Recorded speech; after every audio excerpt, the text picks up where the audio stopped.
only 50% said they experienced revenue growth, a sharp decline from the 94% in the previous years.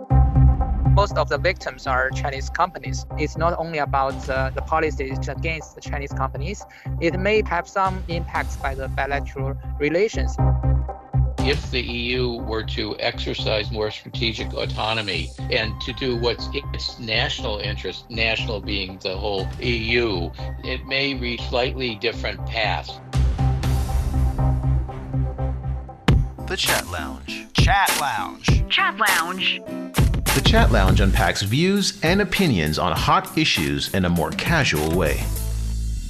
Welcome to the Chat Lounge. I'm Tian. Joining me to discuss Sino-EU economic relations are Ms. Liang, Linlin, Director of Communication and Research, China Chamber of Commerce to the European Union, Harvey Dzodin, Senior Fellow, Center for China and Globalization, and Dr. Zhou, Senior Research Fellow, Chinese Academy of International Trade and Economic Cooperation. A warm welcome to the chat, everybody. So let's first look at the annual report issued by Ms. Liang's organization, the China Chamber of Commerce to the EU. It says Chinese business confidence in the European Union has declined for the fifth year in a row. So, Ms. Liang, does that mean it's reached a record low according to your chamber? Right. Thank you for having me, and thank you for highlighting our report.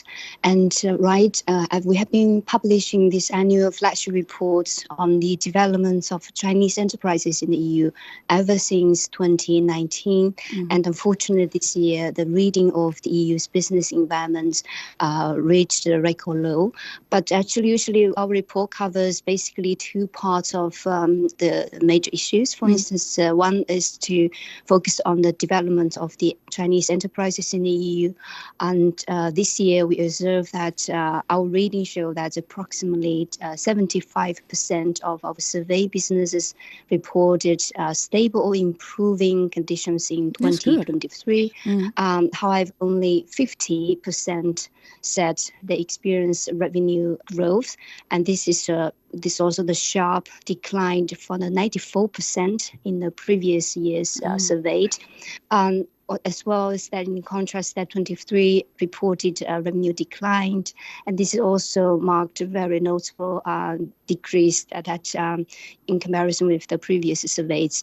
So on the revenue side, we observe that the Chinese companies, they are witnessing this kind of decline in the growth and so on. And on the other hand, we also follow every year about their evaluation of the EU's business environment.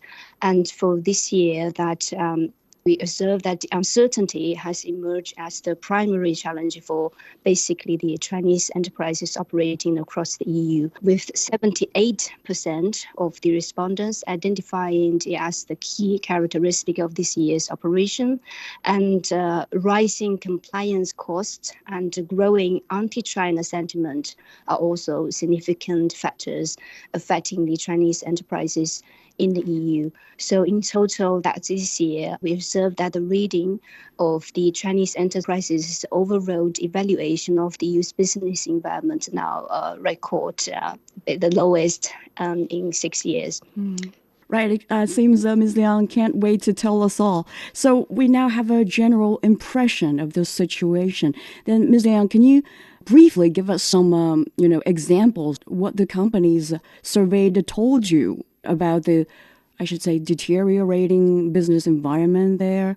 Right, sure. So let me just give some context of our survey. Right. And we did the survey with the questionnaires and in-depth interviews with in total around 200 Chinese companies and organizations operating across the EU between August and November. So about 4 months of survey. And among them, we had interviews with 45 Chinese companies. So basically this year, we have a very solid first-hand knowledge of their operations and performance and all the business sentiment and so on. So for very concretely, we see that because it's quite, you see there is a great disparities among different sectors. And for instance, for this year, the ICT sector also quite an issue for them over the years about the difficulties operating in the EU. ICT stands for? Another ICT is telecommunication sector. Right. So like in the digital economy sector, like very high tech area, Okay. cables and electronics and so on. And in this area, for instance, we observe that for them, it's quite an issue about the political sizing of the business issues, economic issues. But the context is that the telecommunication equipment basically is the biggest category for the China-EU trade. It is the biggest category with regard to the EU's imports from China. In 2023, it totaled 56 billion euros, but also witnessed like 11% of decline year on year in trade. And associated with this kind of trade downward trending, and we see that in the sector they were quite struggling.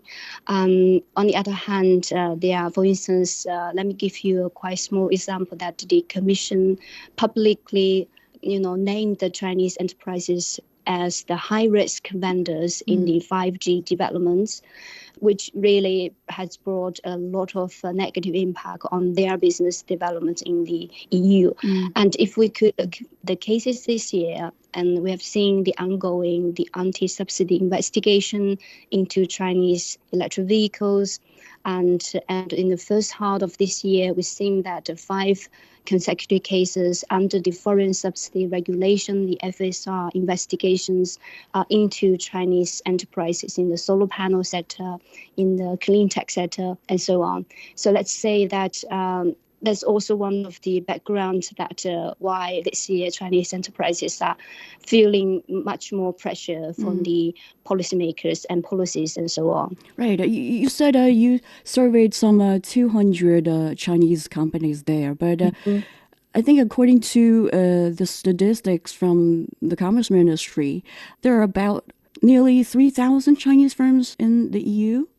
Isn't the number a small number, or how accurate or how representative could they be?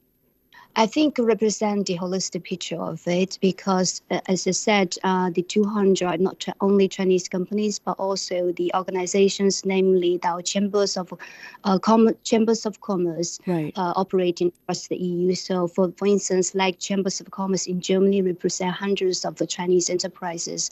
So we incorporate a lot of opinions from the chambers of commerce across the EU. So they are not only that just one chamber of commerce. Their reflection indicates the holistic picture of the, for instance, Chinese enterprises evaluation of the Germany's business environment, of France's business environment. So we are very confident it represents basically a more or less accurate picture of how it's ongoing there. Right. Thanks for the clarification. And to Harvey, you are now living in Austria.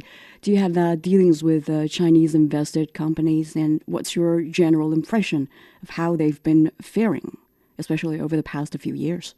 My impression is that the report is accurate, that there's a lot more headwinds into relationship and for Chinese invested companies in Europe. So what I'd like to do is Linlin talked on the micro level of the report, and I want to put it in macro different terms. So I think if the Chamber's report were a weather forecast, I'd say that yesterday's partly sunny weather, it's becoming rather unsettled. And at best, today and tomorrow, the weather is going to be partly cloudy with an increasing chance of severe storms. And the report pointed out that China and the EU remain each other's second largest trading partners, with bilateral trade reaching 740 billion euros in 2023. And the EU's trade deficit with China was even improved and actually narrowed by 27% compared to 2022. Part of that represents a post-COVID bounce, but it was good news nonetheless. But the declining expectations from the survey's respondents, going forward, is very, very troubling, as Ms. Liang has pointed out. And I think one of the reasons is in Europe and in the EU, the Chamber survey results, especially of expectations, were a confirmation of the really declining reality of bilateral relations, declining Sino-EU bilateral relations in a more difficult and challenging period. So in 2016, you had a situation where the EU viewed China as a strategic partner. But by 2019, under increasing pressure from the Trump administration, the EU adopted a more hardline and I'd say schizophrenic view of China, a partner for cooperation, an economic competitor, and a systematic rival. And I personally expect that next year's chamber survey with Trump in the White House and van der Leyen, the head of the EU, is going to be even more negative and stormy, unfortunately. That's a general concern of many people here. And Dr. Zhou, are you concerned? And is the CCC EU's report in line with your knowledge of the situation of Chinese companies in the EU, since your institute is affiliated with the Ministry of Commerce? Yes, I can understand that report has some of the outcomes.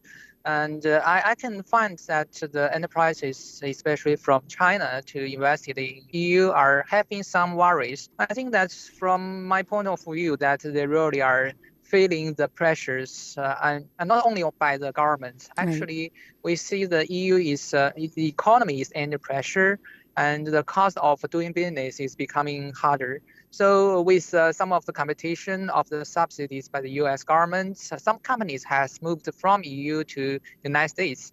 Well, on the other side, the supply of a lot of utilities like the gas and also the electricities are more expensive, and that really giving a lot of pressures for the companies to do business.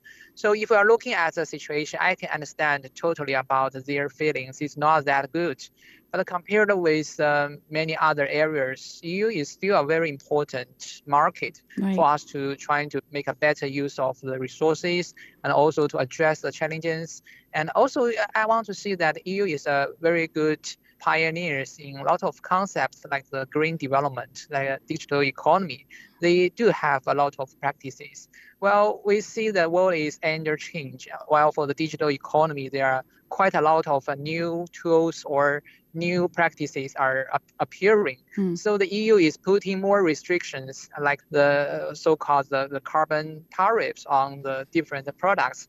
Well, that is really giving a lot of worries to the Chinese companies. So totally, I can understand their feelings, but I would think it's not only about the policies to fight against the Chinese companies. It maybe have some, the impacts by the bilateral relations, but there are still some of other factors we need to concern. Like what? Like I mentioned, the development of the technology, the competition of the United States, and also the unstable supply of the electricity and other cost hikes and the inflation pressures. And to Ms. Liang, you talked about there are some differences between different sectors when they talk about their experiences there. But are there any differences when it comes to different EU countries then? Right, indeed. For instance, we also focus on the member states levels of their evaluation. But of course, we didn't go so detailed. But this is overall of the EU sector and more precisely the EU institutions, a lot of policies. But of course, we went also a little bit further into different areas of EU. But they all both different kind of characteristic. For instance, now the Hungary emerged in as a very big destination for Chinese investments in batteries and electric vehicles and so on. So, and in providing very favorable conditions. And we also see that the trade between China and Germany, France and the Netherlands are quite it's quite still they are the very biggest trading partners of China. And for instance, with regard to the investments, that quite interestingly, that in 2023, that the Chinese investments in the EU are mainly flew to the Luxembourg, Sweden. So it changes all the time, fluctuating because of some major investments. But overall, it's that indeed we also observe there are differences among the member states. Another background is that sometimes they have different conditions for investors. So this also reflects in trade and which destination that the Chinese enterprises wanted to settle down. So indeed, there are differences and disparities. You mentioned Luxembourg. I'm curious, it's a really small country. Why there? Well, Luxembourg, and surprisingly, it is one of the major destinations for Chinese investments. That is because of course, you can argue about it that Luxembourg, it is indeed very small, but it is kind of Europe's finance hub. Right. In particular, with regard to the green economy, it wanted to build itself as the hub for the green finance, and it has a very attractive the policies for finance companies, finance institutions, and those are very, they are not heavy investments with regard to factories. It doesn't take years, but it's focusing on trade and so on. So in finance sector, Luxembourg is very good. It has stayed very good and has also really retained a very large stockpile of Chinese investments. I think a lot of them went to Luxembourg because they want to set up the European headquarters in the finance sector. So that make Luxembourg quite a very interesting destination for alluring the Chinese investment. From the statistic, it is very, very nice. It's small but mighty. Right. You talked about the specific projects in that country, mainly related to green technologies, you were saying, or clean energy projects? I'm saying that the Luxembourg is a finance hub, right. So it is a platform for like the investments in finance sector and for the financial institutions. And on the other hand, a lot of the banks, they are also issuing their bonds, the green bonds in Luxembourg as well. And so it's also reflecting because previously a lot of the companies, they went to UK before the Brexit. Now they turn to Europe, for instance, the Frankfurt and Luxembourg as a destinations. So that's basically, and apart from the finance sector, Luxembourg is also very competitive regarding the technology, innovations, and so on. And what about Austria, the country where Harvey is living? Do we see any changes there? Are you Ms. asking Liang? me or asking I'm checking with Ms. Liang. Do you have any idea? This question for Harvey.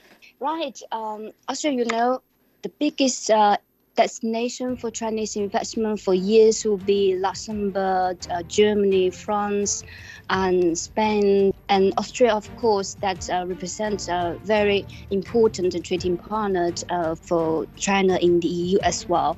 And particularly that Austria has its very unique foreign policy in the EU's affairs. So also the very, very, very important partner for dealing with China's engagement with the EU. This has been the Chat Lounge. When we come back, find out what the companies can do to meet the challenges as Sino-EU economic relations are at a crossroad.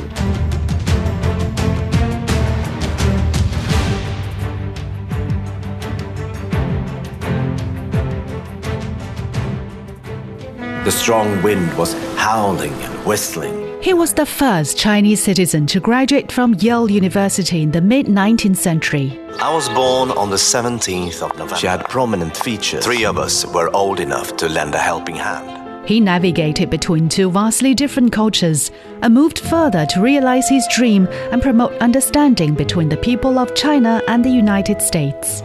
Ye Mingxing was a native of Hanyang. I realized no danger. China is really awakening. Come and join us in discovering the incredible journey of Yong Wang in his autobiography, My Life in China and America. Check out the Audible stories on radio.cgtn.com and all major podcast platforms. Just search for the podcast Books and Beyond and find My Life in China and America. Welcome back to the Chat Lounge. We continue our chat on China-EU economic relations at a crossroad. Right. Ms. Liang has mentioned 2 specific new regulations, namely the forced labor regulation and the corporate sustainability due diligence directive, and talked a little bit about how Chinese firms could be affected by them. So, Dr. Zhou, from your perspective, are those two new regulations and the foreign subsidies regulation also specifically targeting Chinese firms? Because some analysts are saying so.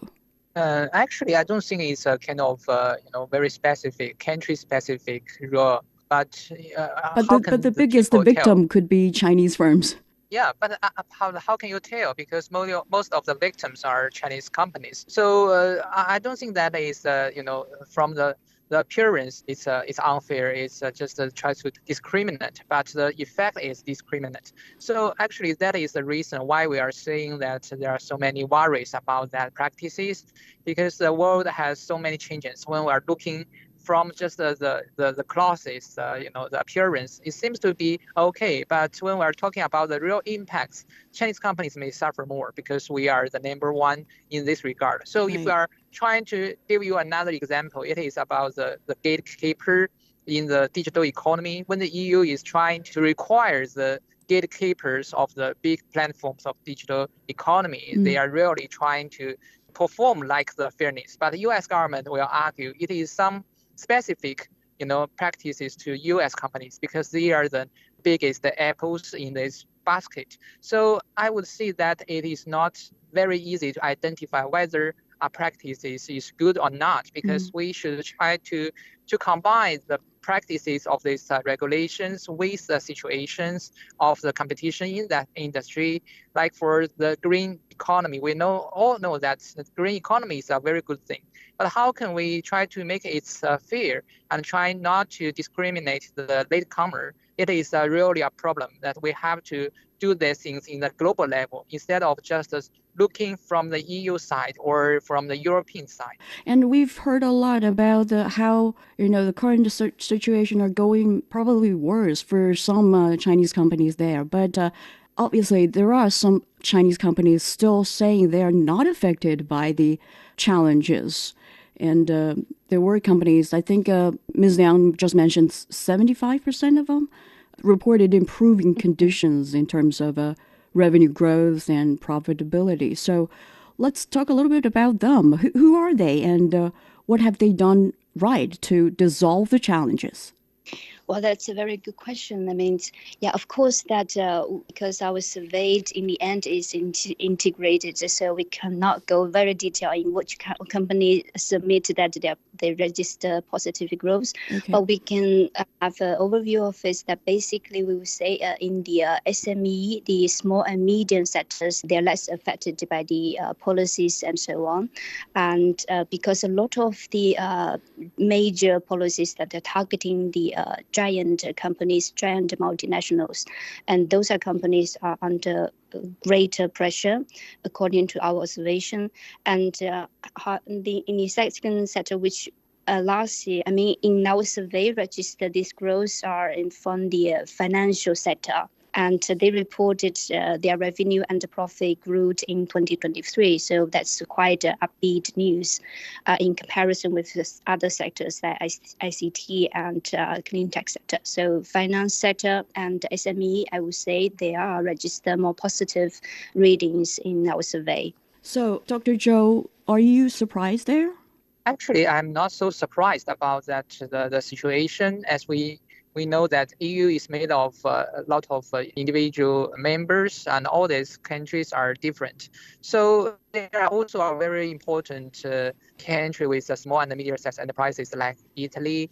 And I would say that is also the reason why they want the integration so much in the past. So when they are going to do something to support the companies, they are judging the companies from their size, not from where they come from.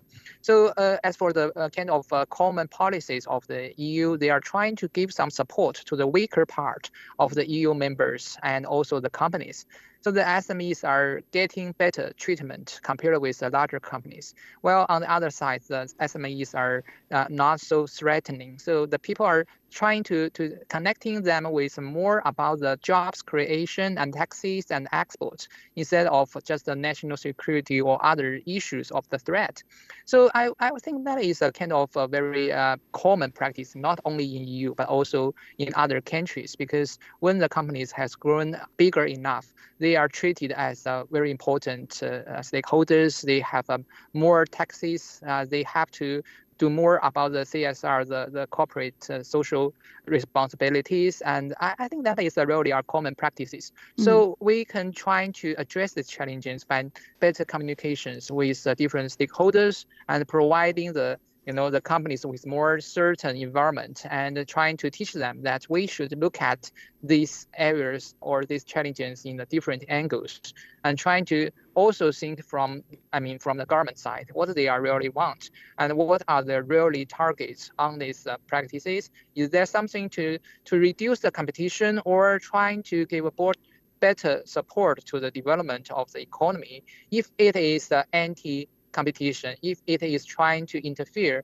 with its commitments to WTO and also to the multilateral system, we should try to solve this problem. But it is based on the innovation or trying to find a better criteria or standards for the development of certain sectors. Maybe we should think about how can we be better fit for these goals. If they are not so good, we can give some suggestions. I don't think that we are only the criteria or policy takers. We should try to do something to tell them what we really want, what we believe is not right for the practices and commitments to the multilateral systems. I believe the CCC-EU has done a lot, especially when it comes to, having more communication or dialogue with local governments or officials. It has called on the EU to respect the global division of labor and supply chains, use trade tools cautiously, and avoid overemphasizing economic security in the report. But Harvey, according to your understanding or knowledge of the EU or its commission, what's the likelihood of the authorities taking such appeals? Well, I have to say that having lived in Austria for a number of years now since COVID, I had a chance to look at the EU and the EU structure, to visit the EU offices in Vienna many times. Right. And my impression about the EU is it's very much a work in progress. It really doesn't have its act together. It's a very young organization. If you look at my country, the United States, we first had these Articles of Confederation, which were kind of like what the EU has now. You have member states who have most of the power with a central organization that doesn't have as much power in many respects. We took decades to solve the problem. We then went to a constitution. We had to go through a civil war. And I'm not saying that the EU is going to go through a civil war. I certainly hope they don't. Right. The EU and Europe has had enough wars already. But I do believe the EU, it's a very positive development, and it has prevented a lot of terrible situations in its short existence. But when you look at the EU institutions, there's so many diverse countries with different national interests, and people don't look at what's good for the EU. They look at what's good for Germany or France or Austria or whatever member state they're talking about. So I think it's going to take a long time. I think until that happens, the EU is not going to be as effective an actor as it will be in the future if it has an opportunity to go into the future. Of course, we've already had the case of Brexit where the United Kingdom left. There are possible potential defections from the EU in the future. It's a very volatile situation. But the one thing I have to say about how the EU makes rules, it's quite a complicated process, and I unfortunately have to characterize it as lowest common denominator, because the countries with so many divergent interests looking to their own country, their own national interests still at this point, that it's going to be not easy to make rules that are very suitable other than lowest common denominator rules. Also, you have a situation in the EU now where there's a rightward tilt of the EU, and you have EU leadership with van der Leyen that is decidedly anti-China. And so that's why my weather forecast earlier, I talked about the stormy weather. I don't see the EU being a force of cooperation with China yet, but anything could happen. But if we continue on the present course, I think that we're going to look at more decoupling rather than more cooperation. That's not good. And Ms. Liang, what's your chamber's, experience there, or what have you gone through in terms of, having dialogues or negotiations or communication? I mean, with local authorities. We really agree with what Harvey just said. Right. It is challenging but we have been doing is to make the Chinese business voice better heard and to make our concerns better addressed. And so no matter how challenging it will be, we will try our very best. Indeed, we have a lot of communication channels. We keep it very open. For instance, the flagship reports, and every year we communicate with the policymakers from both sides, not only the EU side, but also from the Chinese side. And we communicate with the experts and enterprises. So we try to expand its influence. And the most important thing is that we have around hundreds of recommendations to improve the EU's business environment and to promote the China-EU cooperation and development. And we do hope that those concrete recommendations could reach, the policymakers and to change the business environment. It is the goal that our ultimate goal, and we know it's not easy, and due to the complex situation in the EU decision making and so on. But as I said, we will try our very best to make the business voice to be heard. Yeah, one thing I don't understand is that the global economy or the European economy are already in a very mired, and why those politicians, like you said, are still politicizing some economic issues. Why don't they just help facilitate or smooth this process of economic growth? We've already seen some Chinese companies, especially automakers, suspending the construction of their auto plants in Europe, which means less investment from China to Europe. And that will do no good to the European economy. So, Harvey, under what circumstances do you think those EU decision makers may, make a shift or a U-turn probably, and then realize such a path will only lead to catastrophic consequences to the continent? I think hopefully in the best circumstance that they'll only make the shift when they realize it's in their national interest. And talking about the EU, I mean the national interest of the member states and the EU bureaucracy writ large, that it's to their benefit and that we can get beyond the politics, the demonization of China and so on, and work together on a lot of these issues. And I think that's why the report of the Chamber is to be commended, because the Chamber is very well organized to give voice to the Chinese industry's concerns.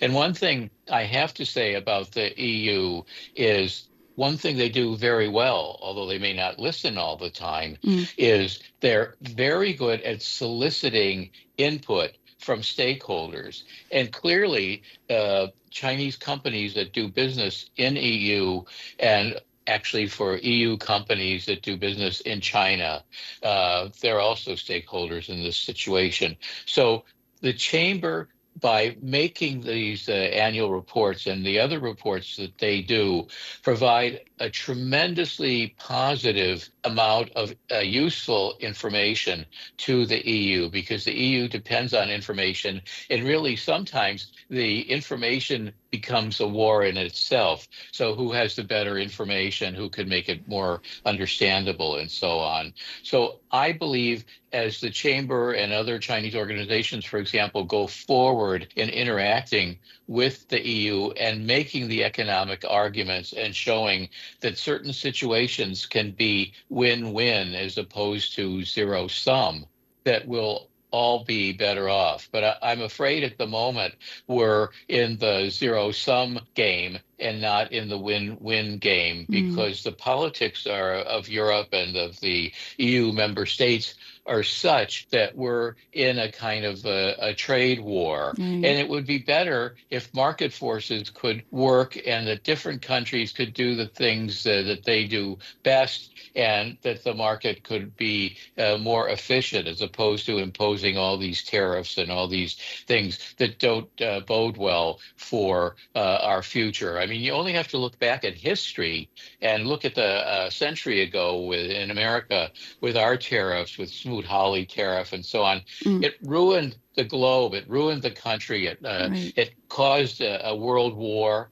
And I think we're in danger of going in that direction if we have more decoupling, because decoupling and de-risking are basically two close points on the same continuum. So I worry. Indeed. And Dr. Zhou, do you think on the Chinese side, what we can do there to help probably unlock this deadlock? Yeah, I think that is a kind of a practice that Chinese government is always trying to do. We are trying to do some negotiation based on some of our disagreement. Well, as for the NEVs, the new electrical vehicles problems, we want to do some negotiations with EU to talk about the targets, their targets. What they really want to do is trying to not destroy the EU industries of the auto industries. So we are trying to set some kind of goals not to sell the car with very low prices. But we do not have to use the anti-subsidies or this kind of measurements to deal with the situation. We want to talk with them. Well, I have to say that the EU mechanism is not that effective. They have to, use the voting rights by the different members to decide the practices of a certain kind of decisions. Like for the anti-subsidy, they have to be ratified or permitted by the member states. So that is also one of the reasons why UK left EU. It's a kind of ineffective way of dealing the situation, but we still have the patience. So we're still very open to not only to EU as a whole, but also to the certain states of EU to discuss about the details of the cooperation, like for the Hungarian or Poland or other countries. Can we do something to support the recovery of the economy or strengthening the supply chain and industrial chains? So we are open to different kind of practices. And I think that is also one, very important issues about the possible agreements by the two sides that we have finished several years ago before Trump came into the White House the first time. So we have talked about the bilateral investment treaties, and that is very important and very advanced in that area. But now I still feel that it is possible for us to try to do more, because if you are looking at China, for the opening policies, we kept on this way to open wider and wider. We want to welcome the companies from EU to come here to invest here.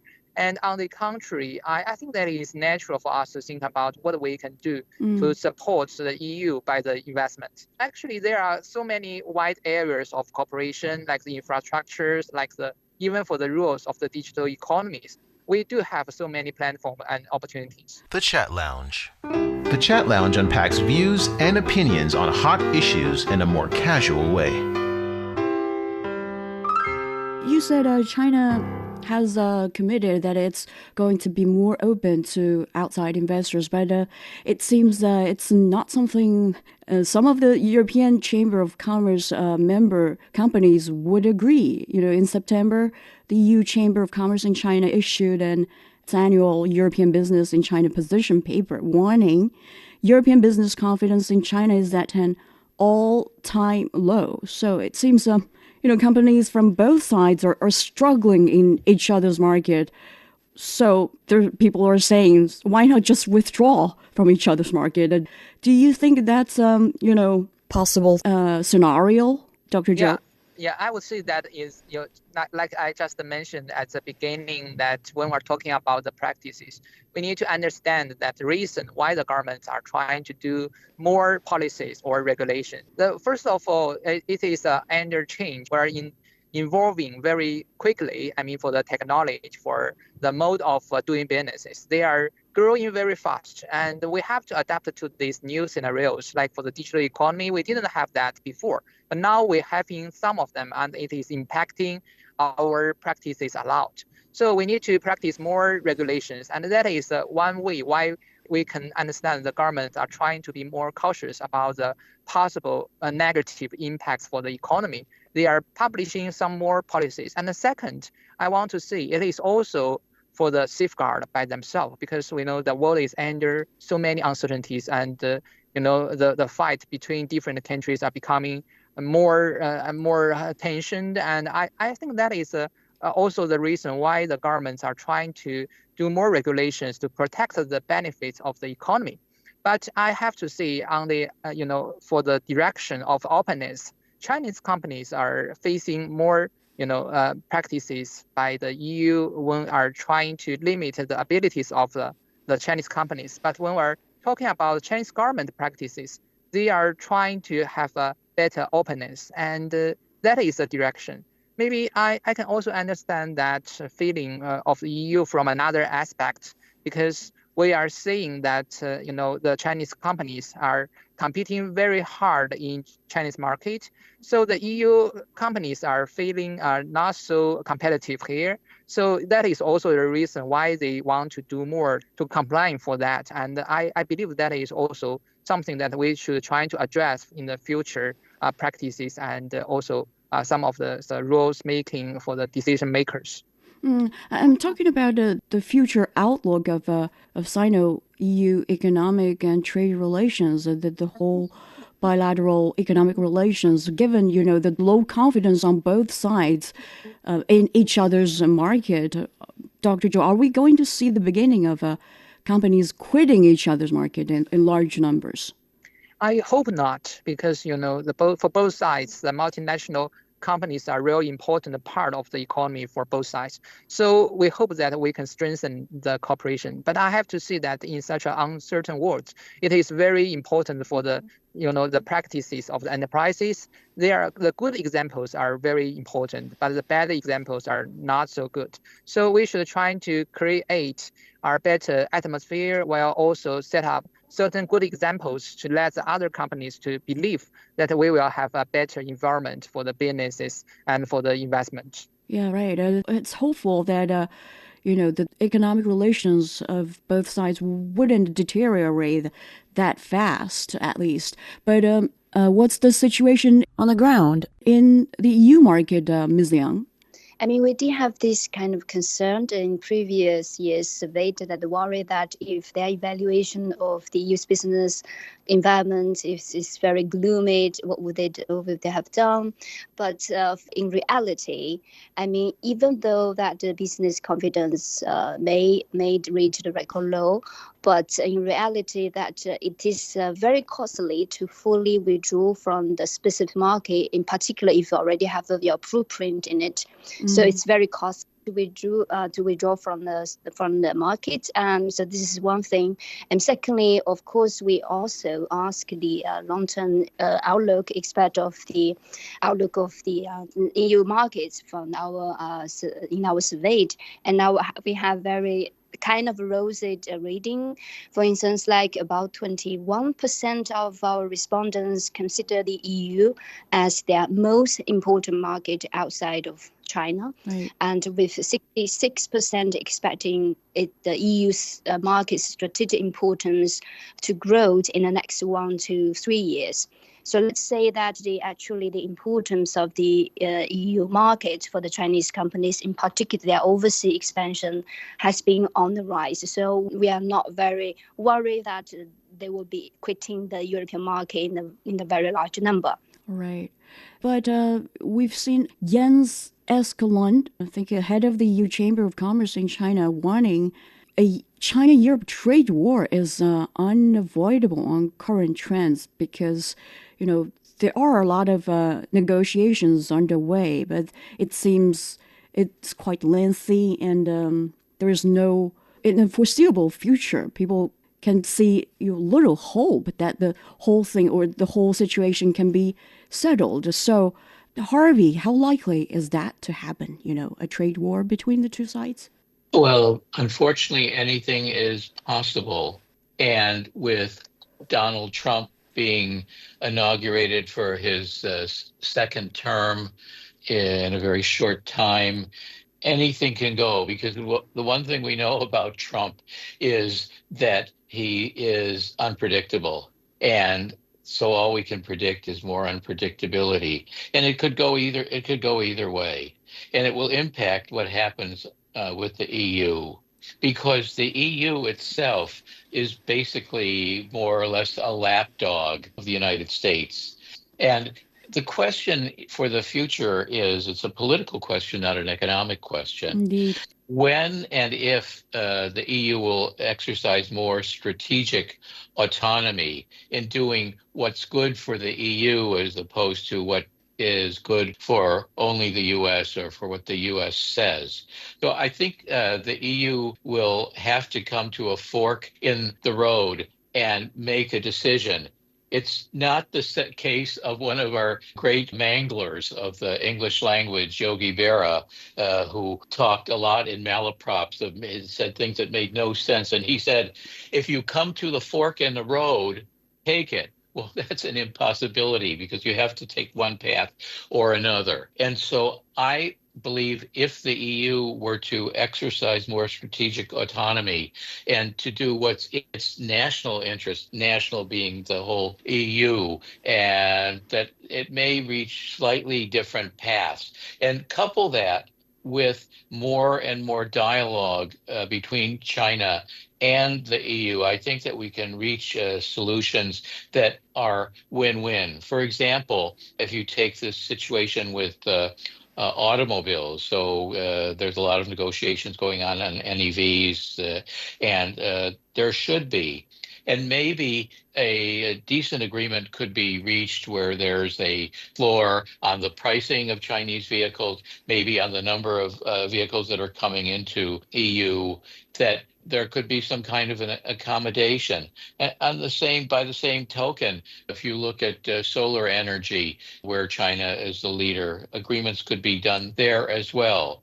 Because right now we're in a win-lose, zero-sum situation, but it's also possible to see win-win situations. And because we have so many existential problems that we share in common, like the environment and global warming and others, if we don't work together, we're not going to meet those challenges. So sooner or later, I think the people, especially in the EU, are going to realize that they have to get with the program and negotiate hard, but reach agreements. Yeah, sometimes I'm thinking that some exodus of some Chinese companies could be, a solution because, the EU decision makers, they haven't felt any pain because Chinese companies are not leaving. They still have a lot of hope on that market. But like Ms. Liang just said, Chinese companies basically are not considering leaving the EU market.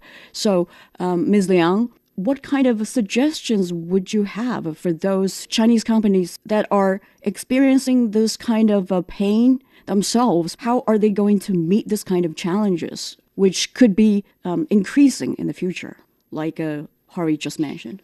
Right. I mean, we are currently at a year of uncertainty. Right. So We observe that a lot of Chinese companies, and they are now on the wait and see mode, and in particular, for instance, in the EV sector, considering that there is ongoing negotiation between the two sides about the tariffs. What we can say is that at this stage is that we talk with the Chinese and European companies, and from the perspective of the business, the tariffs and the trade war are the last things that the business want to witness or have, and actually it is also the last thing that the consumer should have, and so on, because they are not only costly, and all the cost of the tariffs will be just passed on the consumers, and it will limit the choices in the market, and so on. So reaching a deal and avoiding trade war will be beneficial for all sides. We are very sure about that. And for the suggestions for the companies who are in a difficult, challenging situation, our recommendations, first of all, hand on there. There are a lot of the things we can account, we can pin our hope on. For instance, like next year, China and EU will celebrate this 50th anniversary of the diplomatic ties, and we are expecting that this historic moment will inject some positive energy into our relations, and of course, and both China and EU now are faced with re-election of Trump, so it is now probably a larger trade war between global powers is looming as well. So facing all those challenges, the trade, economic size, and of course, don't forget the global warming, so climate change and so on. So all those challenges, they all require a lot of inputs and cooperation on a multilateral level. So as in line with our survey results, and we do think that the Chinese companies are not at the moment not quitting, or they are not preparing for quitting, given that the importance of the European market. And our suggestion would be also, as I said, economically, it's not very sustainable for the companies to make extremely quick or rash decisions about going in or out the market. So we should have our belief, and then cooperate, create more this kind of exchanges and opportunities for cooperation. But how long can they wait? Well, that's very interesting, because for business, for companies, we observe that in particular for those companies operating in the EU, we are not very sure. It's not about very short-term mission. Most of them are having a very long-term mindset of developing in a specific market, right? Because practically it's very costly again to invest in the market and then quickly withdraw from the market, because that's very costly economically. You have to put in of investment and then we withdraw. So basically all your previous investment will be lost. So in practical terms, we also haven't observed this kind of very harsh decision of business operations on the ground. So we are again still remained cautiously optimistic about the long-term or medium-term relations, trade or economic trade between China and the EU. And this is also well reflected in the result of Chinese companies. Right. And lastly, Dr. Zhou, what would be your suggestions? Well, my suggestion would be that we should also think about, like Ms. Liang have mentioned, the possibilities of cooperation. Well, for China and the EU, as I suggested, we should not just try to look at some of the rules or practices from its own. We should look at as a much broader, environment or the background. So we should try to think about what we can do to improve the cooperation for both sides, because China and the EU are really important economies in the world. If we are not so important, how can we establish strong relations, for the trade and investment in the past? So it's based on the market. We should respect the market and trying to follow our commitment in the multilateral system and trying to find better way to address the challenges by both sides, and also to have a better spillover effects to other partners of us. Actually, like former WTO head Pascal Lamy just said, China and the European Union should address their disagreements from a united front against the challenges that may emerge beginning next year, instead of standing hostile to each other. And with that, we wrap up our chat for this session. Many thanks to Dr. Zhou Mi, Senior Research Fellow, Chinese Academy of International Trade and Economic Cooperation, Ms. Linlin, Director of Communication and Research, China Chamber of Commerce to the European Union, and Harvey Dzodin, Senior Fellow with the Center for China and Globalization, for your insights. The show is available on all major podcast platforms. Please email us your comments at radio@cgtn.com. I'm Tuyin. Thank you for listening. We'll have more chat at the Chat Lounge next week.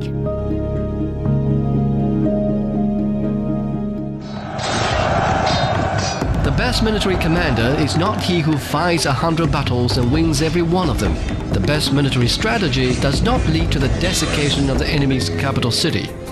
Decoding the Art of War will help you understand why there's no art in war and how Sun Tzu stayed undefeatable using the science of war, with fun stories and insightful breakdown of famous battles. Find Decoding the Art of War wherever you listen. 2,500 years ago, an old man rode on his buffalo and headed west of China. Before he vanished into the wild, he left behind a book of 5,000 words, which for the next 2.5 millennia would have shaped the Chinese way of thinking. Subscribe to the Sayings of Lao Tzu and find out why generals with wisdom yield after winning the ultimate battle, and how staying behind just might help you get ahead of others. The Sayings of Lao Tzu is available on all major podcast platforms.